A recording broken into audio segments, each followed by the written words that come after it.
इससे पहले आपने सुना कैसे सबने मिलकर लोमड़ियों से लड़े और इसमें 20 लोगों की जान चली गई।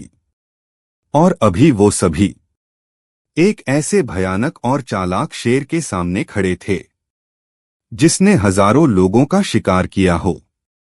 और अब तक उस शेर ने इस टोली में 4 लोगों को मौत की घाट उतार चुका था। उस शेर को देखकर वे सभी डर से कांपने लगे। तभी उनकी नेता ने बोला, हम में से सभी लोगों का यहां से बचकर जाना मुमकिन नहीं, इसलिए हम में से कुछ लोगों को बलिदान देना होगा। इसीलिए हम में से 10 लोग यहीं इस शेर को भटकाने और रोकने के लिए रुकेंगे। तो कौन कौन मेरे साथ यहां रुकने वाले हैं? ये सुनते ही सबके चेहरों पर निराशा छा गई। तभी कुछ लोग आगे बढ़े और बोले, हम तैयार हैं। उनमें ऋत्विक भी एक था। उसका दिल इतनी जोर से धड़क रहा था, वो उसके कानों तक पहुंच रहा था और उसको भी पता नहीं चल रहा था उसका दिल डर से धड़क रहा है या उत्साह से। कुल मिलाकर उस टोली के नेता को मिलाकर 8 लोग उस शेर से लड़ने के लिए तैयार होकर आगे आए थे और उनके पास और 2 लोगों को उनके साथ आने के लिए मनाने का समय नहीं था।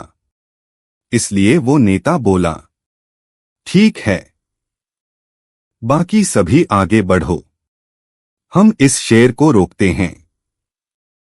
कहकर वह शेर की तरफ आगे बढ़ गया। उसके साथ ही बाकी 7 लोग भी अपने हथियारों के साथ सतर्कता बरतते हुए आगे बढ़ने लगे। वो देखकर शेर ने एक जोरदार हुंकार भरी और एक घरघराहट की, जैसे वो कह रहा हो, जितने लोग आना है आ जाओ मेरे सामने, तुम सब पानी कम चाय हो। ये देखकर ऋत्विक को उस शेर से और चिढ़ मचने लगी।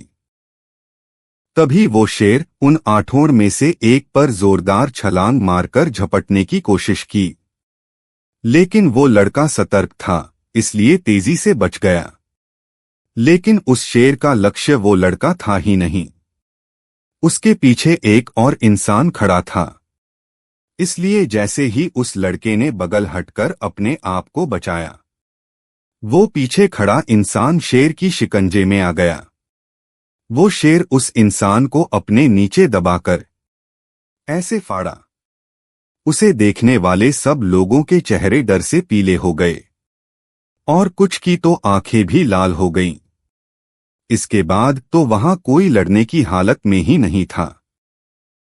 इसी का फायदा उठाकर वो शेर फिर से एक और लड़के पर वार कर दिया, लेकिन वो लड़का डर से ऐसे जम गया था, उसे कुछ समझ ही नहीं आ रहा था।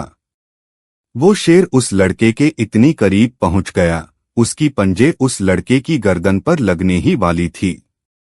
तभी एक हाथ ने उस लड़के को जोर से धक्का मार दिया।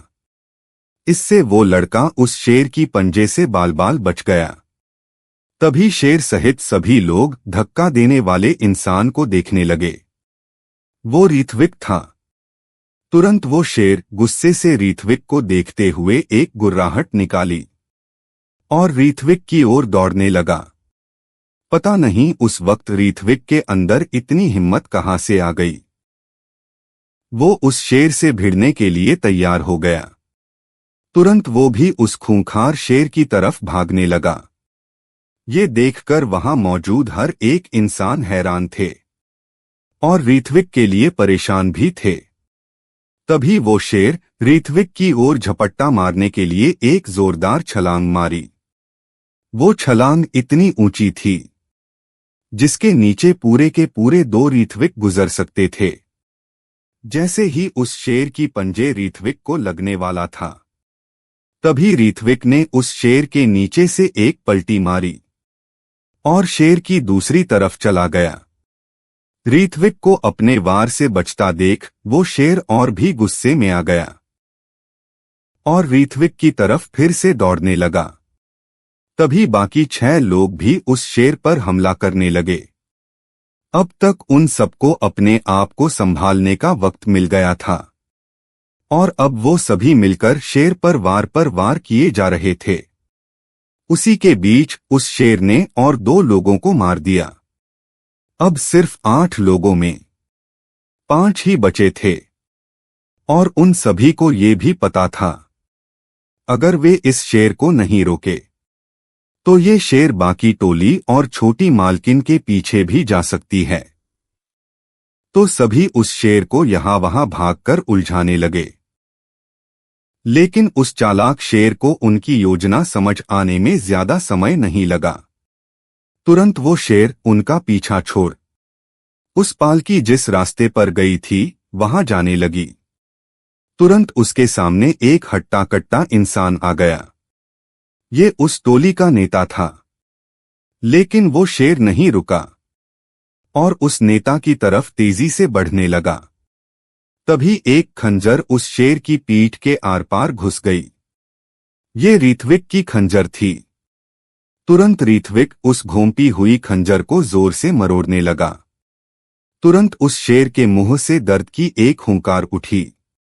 अगले ही पल उस शेर को पागलपन की गुस्सा आ गया। तुरंत वो अपने पंजे को अंधाधुंध अपने आसपास चलाने लगा। इससे मजबूरी में ऋत्विक को अपना खंजर वहीं छोड़ पीछे हटना पड़ा। लेकिन उस शेर ने अब पागलपन से सब पर अंधाधुंध हमला करना शुरू कर दिया। इसमें और 3 लोग भी मारे गए। अब सिर्फ वो नेता और ऋत्विक ही बचे थे। अगले ही पल वो शेर उस नेता पर भयानक तरीके से छलांग लगाई। वो हमला उस नेता पर लगने ही वाला था। तभी ऋत्विक ने अपने शरीर को ही शस्त्र बनाकर पूरी भार लगाते हुए उस शेर पर कूद पड़ा। इससे वो शेर थोड़ा बगल हट गया। लेकिन फिर भी उसका वार उस नेता पर पड़ गया। इससे उसकी कंधे बुरी तरीके से छिल गई और वो अब लड़ने की हालत में तो बिल्कुल नहीं बचा। वो जमीन पर पड़कर दर्द से कराह उठा। इससे ऋत्विक को भी थोड़ी मायूसी महसूस हुई। लेकिन उसके पास समय नहीं था। उसे कैसे भी करके उस शेर को पालकी के पीछे जाने से रोकना था। तुरंत उसने पास ही पड़ा एक भाला उठाया और उस शेर को रोकने की स्थिति में खड़ा हो गया और सीधा उस शेर की आंखों में घूर कर देखने लगा। बदले में वो शेर भी ऋत्विक की आंखों की तरफ घूरने लगा। वे दोनों एक पल के लिए ऐसे ही जम गए जैसे 2 दुश्मन आखिरी लड़ाई लड़ने से पहले अपने दुश्मन को अंदर से पूरी तरीके से जानना चाहते हों। और अगले ही पल में दोनों एक दूसरे की तरफ दौड़ने लगे जैसे तीर कमान से छूट गया हो। अचानक वो शेर एक ऐसी चाल चलने लगा जिससे ऋत्विक को ये अनुमान लगाना मुश्किल हो रहा था वो किस तरफ से हमला करेगा, क्योंकि वो शेर दाईं बाईं छलांग लगाते हुए आगे बढ़ रहा था। ये देखकर ऋत्विक एक सीधी रेखा में तेजी से दौड़ने लगा जैसे कि दोनों टकराने वाले थे। तभी ऋत्विक ने अपने एक पैर को एक पेड़ पर लात मारकर दूसरी ओर छलांग लगाई और अपने भाले को घुमाकर सीधे उस शेर की पीठ से घुसाते हुए पूरी तरीके से अपने शरीर का भार उस भाले में झोंक दिया और उस भाले को शेर की गर्दन से बाहर निकाल दिया। जैसे ही ऋत्विक ने उस भाले को छोड़ा वो शेर जमीन पर घिसटते हुए आगे जाकर निढाल होकर मर गया। तुरंत ऋत्विक की आंखों के सामने भी पूरा अंधेरा छा गया। क्या हुआ है ऋत्विक को? क्या ऋत्विक अभी इस चक्र को पार करके उत्तीर्ण होने वाला है या अभी कुछ बाकी है? आगे जानने के लिए सुनते रहिए कहानी द सुप्रीम कंट्रोल।